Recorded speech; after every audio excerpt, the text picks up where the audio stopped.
আল্লাহ তো আল্লাহ, কেন গফফার হবেন? দুনিয়ার মানুষই যদি তার ক্ষমতার বাহাদুরি দেখাইতে পারে, আল্লাহ তো আল্লাহ, আল্লাহ কেন গফফার হবেন? দুনিয়ার সামান্য পদস্থ মানুষ পদের চেয়ারে বসতে দেরি, তার বাহাদুরি দেখাইতে দেরি করে না, ঠিক না? হ্যাঁ, সত্য তো? হ্যাঁ, আরে সত্য তো? বলবো একটা? হ্যাঁ, বাংলাদেশের কত মাহফিলই তো বন্ধ হয়ে যাইতেছে, শুধু পোস্টারে নাম দেয় না এই জন্য। না হয় না দুই একটাই পর্যন্ত। সামান্য পদস্থ মানুষ শুধু পদেও বসে নাই, শুধু কাগজে কলমে পদস্থ, বাহাদুরি দেখায়া দিছে, শুধু পোস্টারে নাম দেয় না, এই জন্য মাহফিল বন্ধ, কোরআনই মাহফিল বন্ধ। আল্লাহ তো আল্লাহ, আল্লাহ কেন গফফার হবে? আল্লাহ তো সারাদিন যুক্তি তো বলে না, সারাদিন বুক করি কাঠটা, বলেন কাঠটা বুক করেন? জাগুয়ার মানুষ বলেন না কাঠটা বুক করি, কয় টাকা বিল দেই, সারাদিন নুন কার খাই, বিল বাদ দিলাম। এই মজমায় কে আছে যে ডেলি 100 বার আল্লাহ বলে? ডেলি 100 বার, সে অভ্যস্ত ডেলি 100 বার আল্লাহ বলে, 100 বার, অনলি 100 বার। এই মজমায় তো কেউ নাই, দুই একজন আছে। কোন যুবক আছে ডেলি 10 বার আল্লাহ বলে মনের থেকে ভালোবাসা? 10 বার বাদ দিলাম, একবার বলো। কিন্তু ও তো যৌবনের বাহাদুরি দেখায়। যৌবন কার? ও যুবক, যৌবন কার? কে দিছে? কোন হারবালে যৌবন পাওয়া যায় বলো? হ্যাঁ, কোন হারবালে যৌবন আছে বলো? আমার চেয়ে বেশি হারবাল বাংলাদেশের কেউ দেখে নাই। আমি 103টা দেশের হারবাল দেখছি, আমি কত টোকায় হারবাল পাই নাই। বলে আপনি হারবাল যৌবন টোকাইলেন কেন? এটা জানার জন্য যে কোনো হারবালে যৌবন আছে কিনা, তাইলে একটা এজেন্সি বাংলাদেশে নেওয়া যায় কিনা। ওদের যুবকদের যেইভাবে যৌবন মাটিতে মিশতেছে, যদি কোনো হারবালে যৌবন পাওয়া যেত তো আমিও একটা এজেন্সি খুলতাম, যুবকদের কিছু কাজে লাগতো। কেননা ওদের যৌবন তো মাটিতে মিশতেছে দুই জিনিস দিয়া, একটা হইল মাদক দিয়া, আর আরেকটা হইল ইন্টারনেট দিয়া। ইন্টারনেটের কারণে ওদের যৌবন মাটিতে মিশা যাইতেছে। যদি বলেন প্রমাণ কি, তো প্রমাণ দিমু না রাগ হয়ে যাবে যুবকরা? দিমু, দিমু। অগ যৌবন মাটিতে মিশা যাওয়ার প্রমাণ এইটাই যে ওরা 2, 4, 10 বার ডেলি মোবাইলে টাচ করে চুমা দেয়, দেয় কিনা? এটাই প্রমাণ হইল ওদের যৌবন মাটিতে মিশা দিতেছে।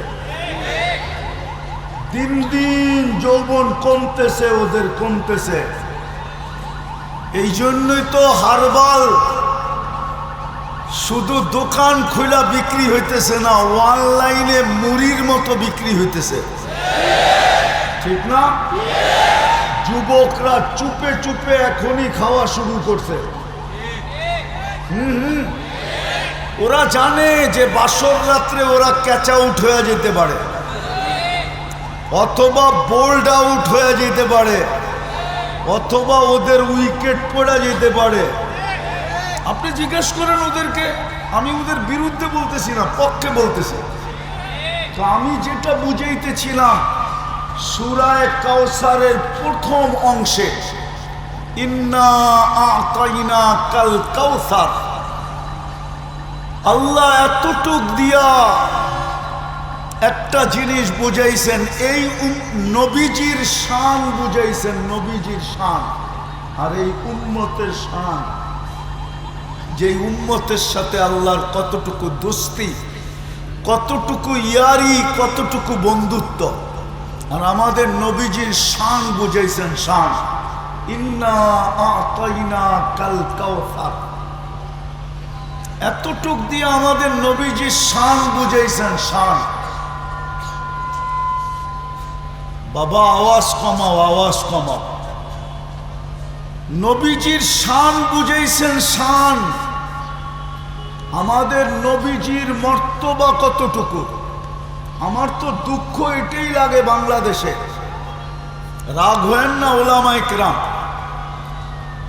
বাংলাদেশে আমার সবচেয়ে বড় দুঃখ হলো এটাই যে বাংলাদেশে হয়তো পাবেন ইসলামী মহাসম্মেলন, আর নাইলে পাবেন তাফসীরুল কোরআন, আর নাইলে পাবেন ওয়াজ মাহফিল। এই তিন আলোচ্য বিষয় ছাড়া আর কিচ্ছু পাবেন না। না সিরত মাহফিল, না শানে রিসালাত। আমাদের নবীজির শানের উপরে কোনো মাহফিল খুব কমই হয়, যার কারণে আমাদের যুবকরা আমাদের নবীকে চিনে না। না চিনার কারণে ওদের চুলের স্টাইল দেখেন, ওদের কাপড় চোপড় দেখেন, ওদের চাল চলন দেখেন, ওদের উঠা বসা দেখেন। ওরা জানে না নবীর শান কতটুকু, ওরা জানে না মুহাম্মদুর রাসূলুল্লাহ ওদের জন্য করছে কি, ওরা জানে না ওদের জন্য কি দোয়া করছে আল্লাহর রসুল। আল্লাহর রসুল কি বলে গেছেন এটা আমার যুবকরা জানে না। আল্লাহর যুবকদের জন্য আল্লাহর রসুল বিশেষ কি দোয়া করছেন এটা যুবকরা জানে না।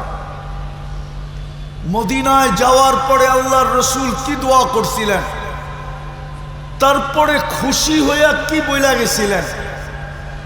খুশি হইয়া বলছিলেন নুসিরতু বিশ-শাবাব, আল্লাহ আমাকে যুবকদের দ্বারা সাহায্য করছিলেন।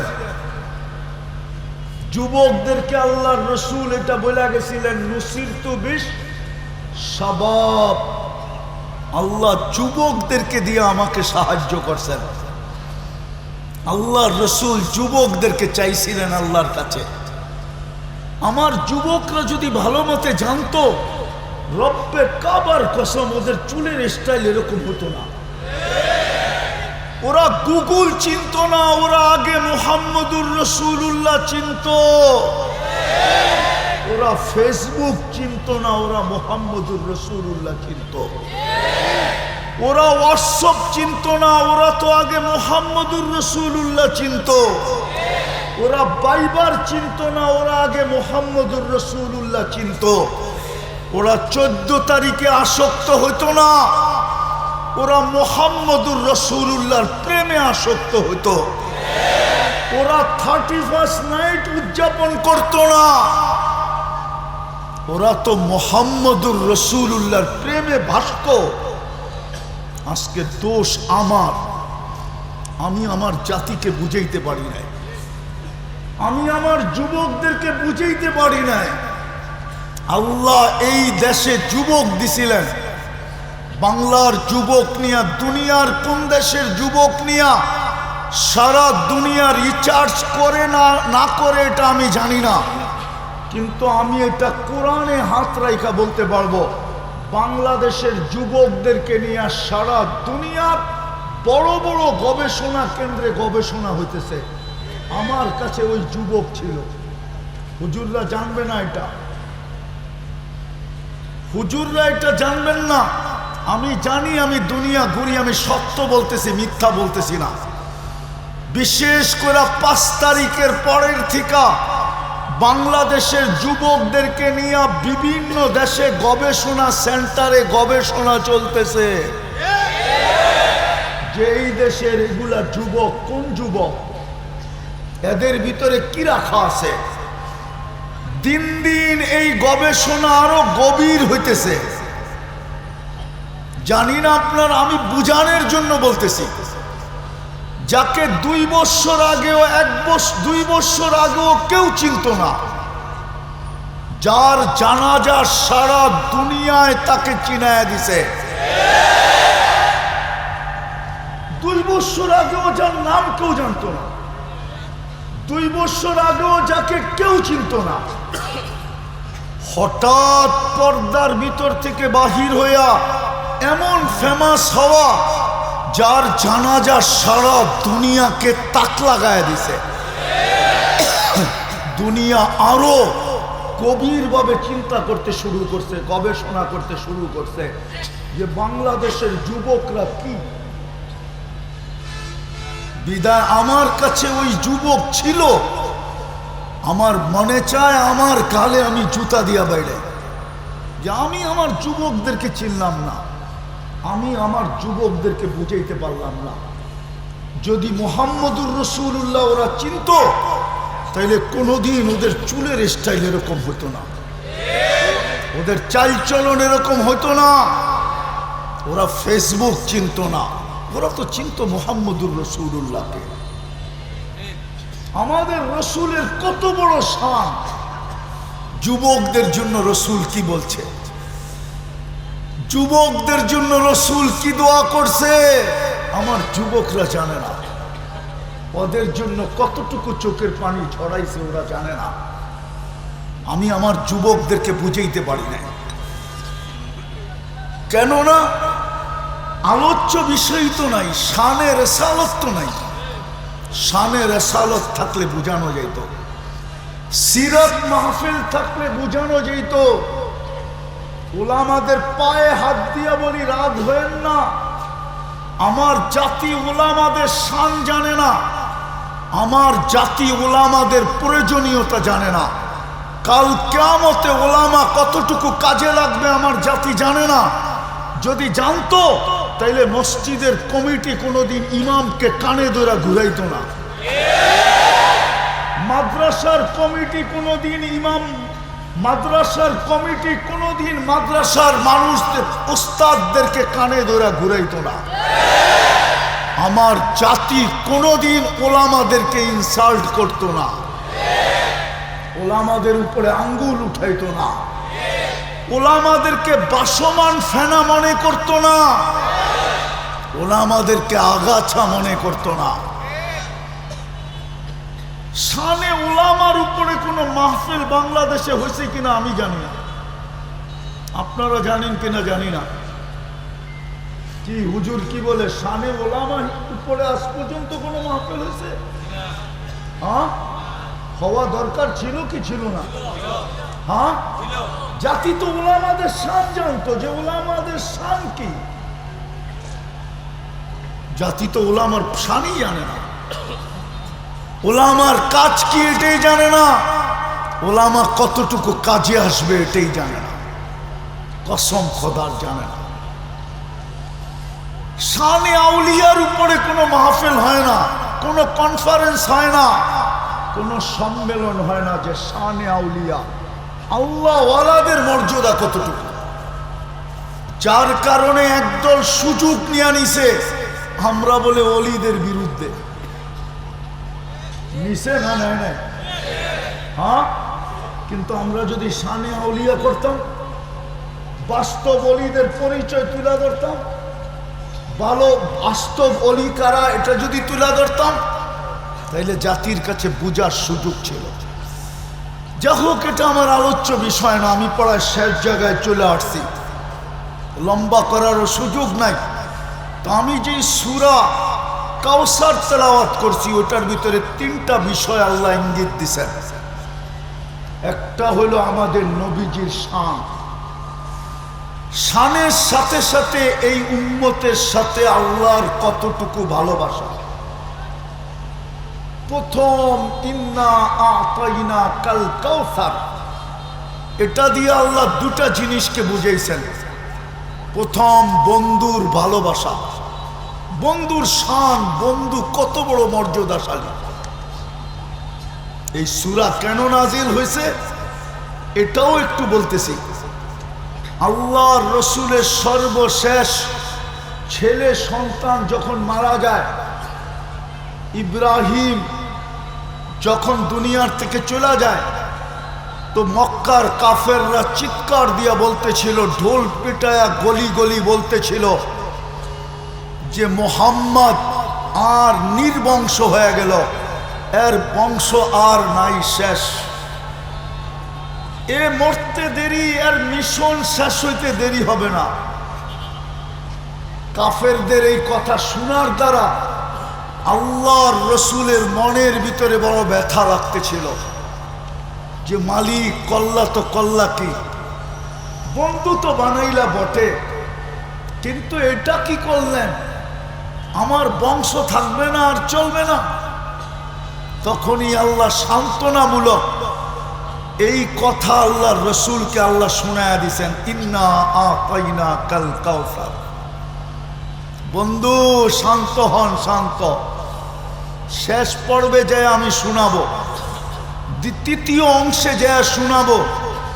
তো প্রথম ইন্না আতাইনা কাল কাউসার, এটা দিয়ে বন্ধু শান বুঝাইছেন। বন্ধু আপনি কত বড় শানওয়ালা, আমরা আপনাকে কাউসার দিলাম, কাউসার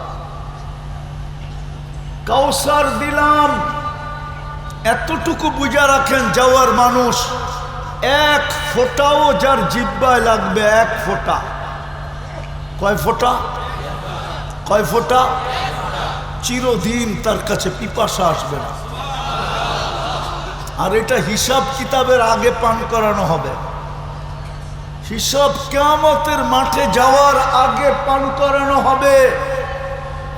এক ফোঁটা যার জিহ্বায় লাগবে, কোনদিন পিপাসা তার কাছে আসবে না। আরেকটা প্রমাণ হয়ে যাবে এই লোকটা জাহান্নামে যাবে না, না না না না, কোনো না কোনো ভাবে সে জান্নাতে যাবে। কেননা হাউজে কাউসার যেই জিহ্বায় লাগছে, এই জিহ্বাকে দোজক ধারণ করার ক্ষমতা রাখে, রাখে, রাখে। এটা প্রমাণ হয়ে গেল, এটা কোনো না কোনো ভাবে জান্নাতে যাবে, এটা দোজকে আর যাবে না। প্রথমেই আল্লাহ ডিসাইড করে নিলেন যে এটা যাবে তো যাবে কোথায়। এই জন্য একদল লোক হাউজে কাউসারের কাছে যাবে, আল্লাহর রসুল পর্যন্ত সাক্ষী দিবে আমার উম্মত, কিন্তু ফেরেশতারা বলবে আপনার উম্মত মানি বটে, আপনি ঠিকই চিনছেন এরা আপনার উম্মত, কিন্তু আপনি জানেন না আপনার পরে এরা করছে তো করছে কি, আপনি জানেন না আপনার পরে এরা কি করছে, আপনি জানেন না। ফামান আহদাসা বাদা, আপনারা জানেন না, আপনি জানেন না। যেমন আজকে আমাদের এই যুবকদের কাছে 500 টাকার চুল কাটানো পছন্দ, কিন্তু 50 টাকা দিয়ে নবীর আদর্শে চুল কাটানো এদের কাছে পছন্দ না। এদের প্রত্যেকের চুল কাটতেই জাউয়াতেও 500 টাকা লাগে, জিজ্ঞাসা করেন। কেননা সব ডিজাইন নেটের থেকে নিয়া। ফেরেশতারা এটাই বলবে আপনি জানেন না আপনার পরে কি করছে এরা, আমরা মানি এরা আপনার উম্মত, কিন্তু আপনি জানেন না ফামান আহদাসা বাদা, আপনার পরে এদের কাছে কি পছন্দনীয় ছিল আপনি জানেন না। সাথে গাড়ি ঘোড়ার হইহুল্লা চলতেই থাকবে। দ্বিতীয়, শয়তানও আমাদেরকে দিবে না, কেননা শয়তান আমাদের কারণেই বিতাড়িত। মানুষের অস্তিত্ব যদি না হতো তাহলে শয়তান কোনোদিন বিতাড়িত হতো না। মানুষের অস্তিত্বের কারণেই শয়তান চির বিতাড়িত। আর যতদিন মানুষ ছিল না শয়তান বিতাড়িত ছিল না, বড় বড় পদে পদস্থ ছিল। এক দুটা দেখাই, সপ্তম আকাশে শয়তানকে ডাকা হইতো আজাজিল নামে,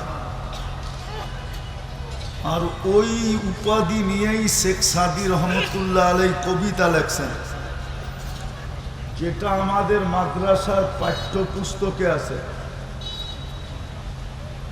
আগের যুগে কারিমা পড়ে নাই এরকম কোনো আলেম নাই।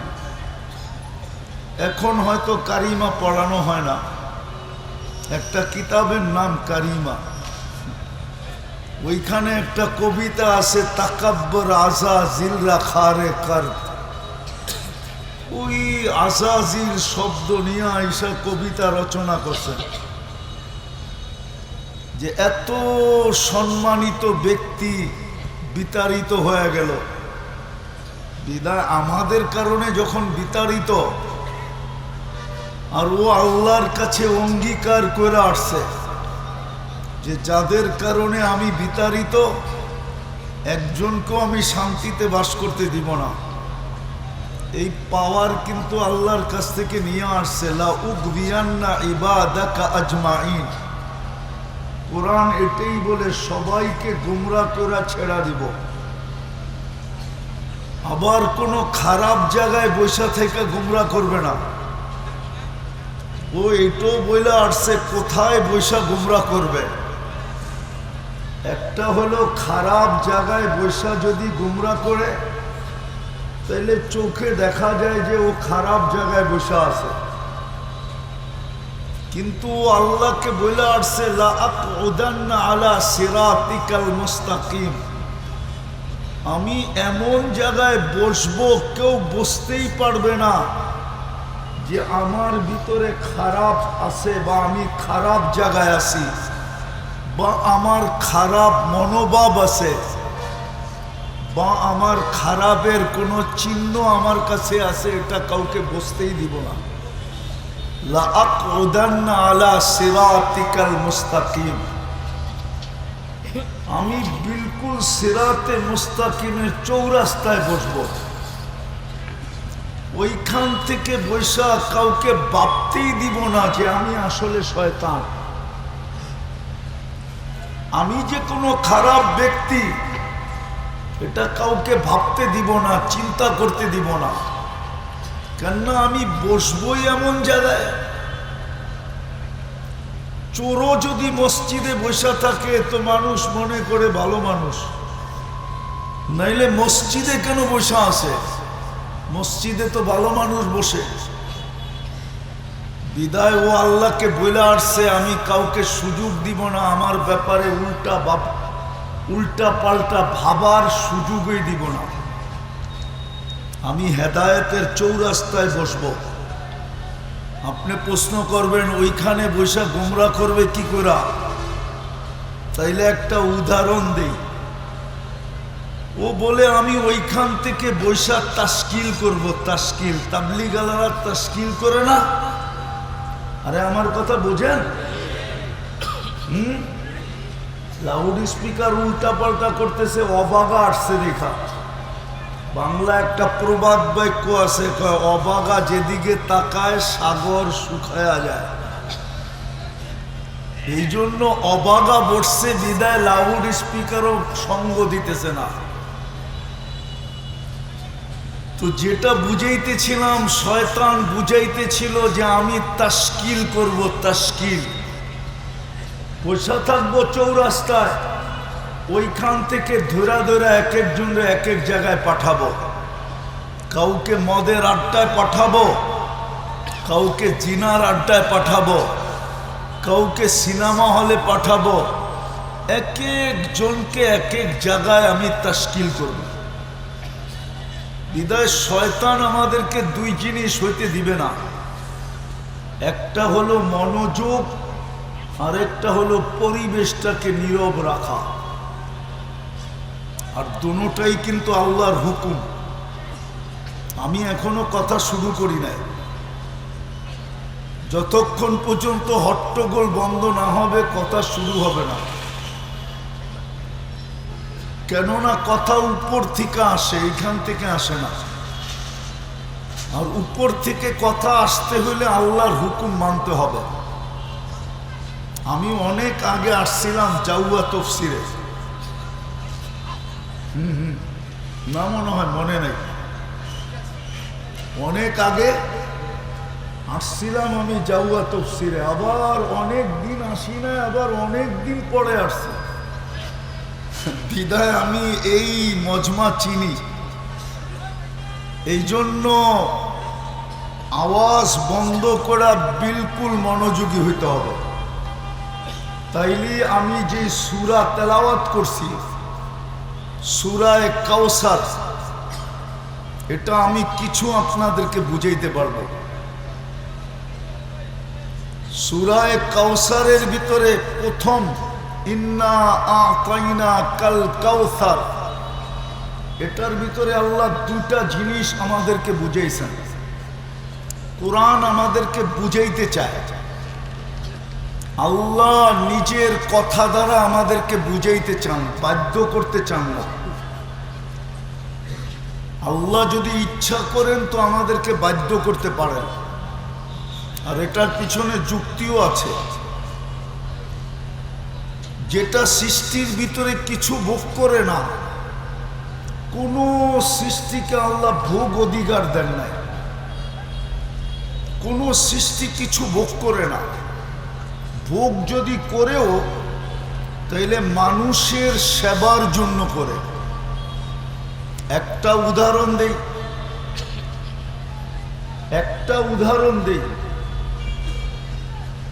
গরু ঘাস খায় বা আমরা খাওয়াই, এটা এই জন্যই খাওয়াই যে গরুর গোশত আমরা ব্যবহার করি, চামড়া আমরা ব্যবহার করি, ওর দুধ আমরা ব্যবহার করি, ওর হাড্ডি আমরা ব্যবহার করি, এমনকি এই অঞ্চলে গোবরটা পর্যন্ত ব্যবহার করে, ঠিক না? কি চুলায় জ্বালানোর কাজে আসে না? বিদায় এই জন্য ও ভোগ করে। কোন সৃষ্টিকে আল্লাহ ভোগ অধিকার দেন নাই। নেয়ামতের ভোগ অধিকার আল্লাহ কোন সৃষ্টিকে দেন নাই। পুরো অধিকারটা মানুষকে দিছেন। মানুষকে আল্লাহ ভোগের অধিকার দিছেন। এমনকি ভালো খাদ্যের অধিকার আল্লাহ জিনকে পর্যন্ত দেন নাই। জিনের খাদ্য আমরা যেগুলা খাই ওগুলা জিন্নাতের খাদ্য না। ওলামা ভালো জানে জিন্নাতের খাদ্য কি। এই জন্য আল্লাহ রসুল বলছেন হাড্ডিকে একবারে চাবায়া চুবায়া খায়া ফেলো না, কিছু রাইখো, ঠিক জায়গায় নিক্ষেপ করো, কোনো খারাপ কাজে ব্যবহার করো না। কেননা তোমাদের ভাই জিন্নাতের খাদ্য এটা। ওদেরকে পর্যন্ত আল্লাহ ভালো কিছু খাওয়ার অধিকার দেন না।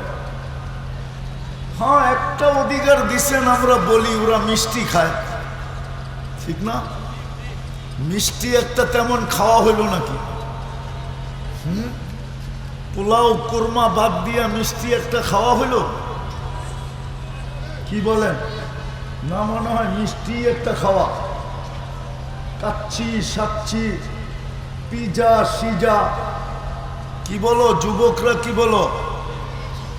পিজা বার্গার সার্গারের সামনে মিষ্টি একটা খাওয়ানো হলো নাকি? কি বলো? ওরা মিষ্টি খায়। আল্লাহ জিন্নাতকে পর্যন্ত পরিপূর্ণ ভোগ অধিকার দেন নাই, সম্পূর্ণ ভোগ অধিকার দিছেন মানুষকে। যেই মানুষটাকে আল্লাহ পরিপূর্ণ ভোগ অধিকার দিলেন, শুধু ভোগ অধিকার দেন নাই, পরিপূর্ণ সেবা দিলেন।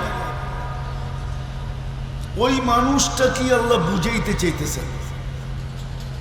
পরিপূর্ণ সুরক্ষা দিলেন।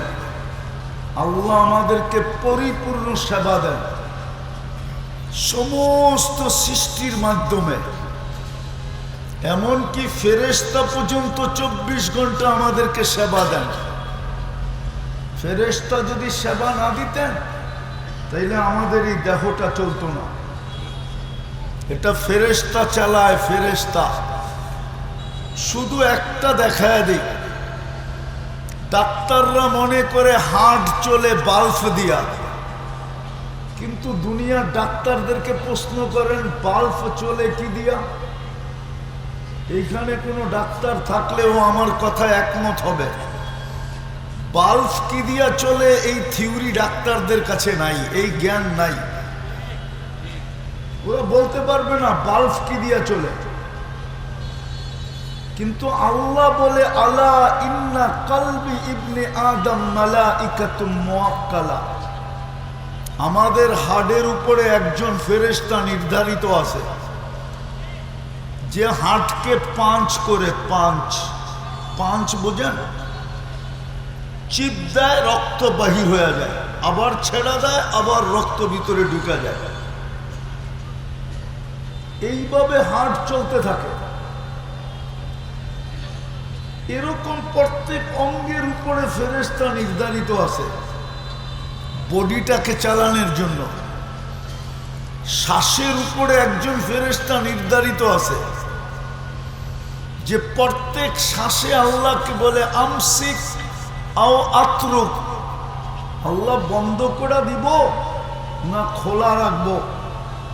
তো আল্লাহ প্রত্যেকবার মেসেজ পাঠায় উতরুক ওয়ালি আবদি আজাল, খোলা রাখ, আমার বন্দার জন্য সীমা রেখা দেওয়া আছে। যেই দিন সীমা রেখায় পা দিবে ওই দিন তোমাকে আমরা বলবো ছাড়বে তো আর টানতে দিবে না, টানবে তো আর ছাড়তে দিবে না, ছাড়বে তো টানতে দিবে না, টানবে তো আর ছাড়তে দিবে না। এই জন্য মানুষ শ্বাস ছাইরা মরে অথবা শ্বাস টাইনা মরে, টানলো আর ছাড়তে দিল না, অফ করে দিল, অফ, শেষ। আবার এটাও সত্য, মানুষের মৃত্যু কারণ দ্বারাই হবে, কারণহীন মানুষের মৃত্যু হবে না।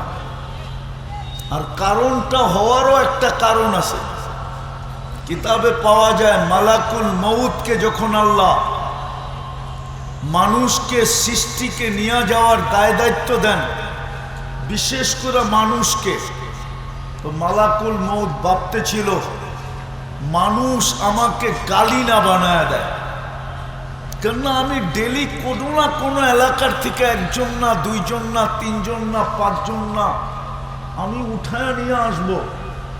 মানুষ তো সারাদিন আমার চর্চা করতে থাকবে যে এই লোকটার কোনো কাম নাই, খালি আমাদের এলাকায় আসে আর নিয়ে যায়। মানুষ আমাকে নিয়ে সমালোচনা করবে। আল্লাহ তো দিলের ব্যাদ জানেন, তা আল্লাহ প্রতি উত্তরে মালাকুল মউতকে বলছে সাআজআলু লিল মউতি সাবাবা, আমি মৃত্যুর কারণ বানায় দিব। ইয়াযকুরু সাবাব ওয়া ইয়ানসা, মানুষ কারণ নিয়ে আলোচনা করবে, তোমার নাম ভুলেও কেউ নিবে না।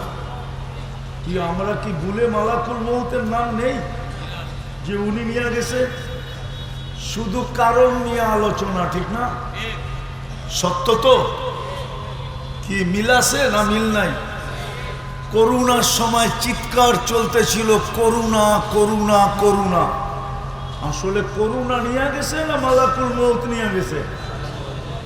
2 বৎসরে তো একবারও কেউ মুখ দিয়ে উচ্চারণ করলো না যে এই 2 বৎসরে মালাকুল মউত কি পাইল, ডেলি শত শত উঠাইতেছে। আল্লাহ আমাদেরকে বুঝাইতে চান ইন্না আতাইনা দ্বারা, ইন্না আতাইনা কাল কাউসার, সূরা কাউসারের 3টা পাঠ আছে, 3টা পাঠ। আল্লাহ এই উম্মতকে বুঝাইতে চাইতেছেন, সত্য এটাই। আর বুঝানোর অর্থ এটাই, আল্লাহর সাথে এই উম্মতের সবচেয়ে বেশি ইয়ারি। ইয়ারি বোঝেন? একটু আগে না আসরের পরে উর্দুতে বয়ান শুনলেন, ইয়ারি বোঝেন না? ইয়ারি কি? কি? আরে সবাই বোঝেন ইয়ারি।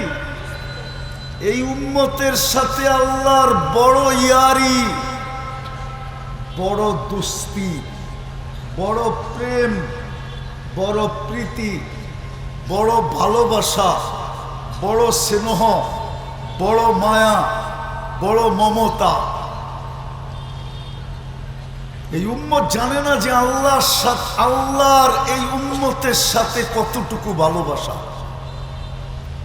একটা উদাহরণ দেই, বুঝবেন? দিব দিব দিব, আওয়াজই তো করে না, সব ঠান্ডা হয়ে গেছে একবারে। এই উম্মতের সাথে আল্লাহর সবচেয়ে বড় দোস্তি, কোন উম্মতের সাথে এত দোস্তি ছিল না, এত তো দূরের কথা, বিন্দুও ছিল না। এই উম্মতের সাথে আল্লাহর বড় দোস্তি। যদি দোস্তি না হইতো, যদি দোস্তি না হইতো, আর দোস্তির যদি সর্বশেষ স্তর না হইতো, তাইলে আল্লাহ এই উম্মতের গুনাহগারদেরকে ডাইকা ডাইকা কোনোদিন মাফ করতেন না। ওলামা আমার দুই পাশে বসা আছে, কোন উম্মতের গুনাহগারকে আল্লাহ ডাইকা ডাইকা মাফ করছে, এই প্রমাণ দুনিয়ার কোন বড় থেকে বড় আলেম দিতে পারবে না। কি হুজুররা দিতে পারবেনি? জিজ্ঞাসা করে। কোন উম্মতকে আল্লাহ ডাইকা ডাইকা মাফ করছে? হ্যাঁ না, হুজুররা তো চুপচাপ দেখি। কি দিতে পারবে কেউ? কোনো প্রমাণ দিতে পারবে না। কিন্তু এই উম্মতকে রাতের 3 ভাগের 1 ভাগ অতিবাহিত হইতে দেরি, আল্লাহ ডাইকা ডাইকা মাফ করতে দেরি করেন না। হাল মিন মুস্তাগফির ফাগফির আলা, আলা হাল মিন মুস্তাগফির, কে আসিস গুনাহগার, জলদি আয়, আমি চলে আসছি। কেন? মাফ করার জন্য। আরে আরো জোরে বলেন না, সুবহানাল্লাহ তো বলতে চান না আপনারা? দেখি এই কথা প্রমাণ করে যে এই উম্মতের সাথে আল্লাহর কতটুকু বন্ধুত্ব। আরেকটা শোনাবো? হায় হায় হায়, আল্লাহ এই উম্মতকে সম্বোধন করে বলতেছে, ফালাম্মা তায়াক্কানতা বিল বাওয়ার ওয়া যানানতা আন্নাকা মিন আহলিন নার মানাহতু ইলাইকা রিদওয়ানি ওয়াল্লাইতু ইলাইকা গুফরানি কুলতু লাকা লা তাহজান গফারতু লাকা যুনুবা ওয়াল আওসার ওয়ালি আজলিকা সাম্মাইতু নাফসি আল আজিজুল গফফার। আফসোস যদি আপনারা আরবি বুঝতেন, যদি আরবি বুঝতেন তাহলে খুব মজা হতো। আফসোস তো এইখানে আরবি বুঝি না, বুঝতেও চেষ্টা করি না। আল্লাহ এই উম্মতকে বলে, তুমি চিন্তা করতে দেরি বা চিন্তায় এই সিদ্ধান্তে পৌঁছতে দেরি, চিন্তায় চিন্তায় চিন্তার মাধ্যমে এই সিদ্ধান্তে পৌঁছতে দেরি যে আমি বুঝি দুযোগী হয়ে গেলাম, আমার বুঝি চির ধ্বংস হয়ে গেল। আল্লাহ বলে, তুমি চিন্তার মাধ্যমে এই সিদ্ধান্তে পৌঁছতে দেরি, আমি রেজার চাদর দিয়ে তোমাকে ডাকতে দেরি করি না, মাগফিরাতে ডুবাইতে দেরি করি না, ছুটা আইসা তোমার পিঠে হাত বুলাইতে দেরি করি না। আর শুধু হাত বুলাই না, চিৎকার দিয়া বলতে থাকি, চিন্তার কোনো কারণ নাই, গফারতু লাকা যুনুবা ওয়াল আওসার, তোমার সমস্ত গুনাহ খাতা আমি মাফ করে দিলাম। তোমার জন্যই তো আমি আজিজুল গফফার, নাইলে আমার এই নাম ধারণ করার কোনো প্রয়োজন ছিল না।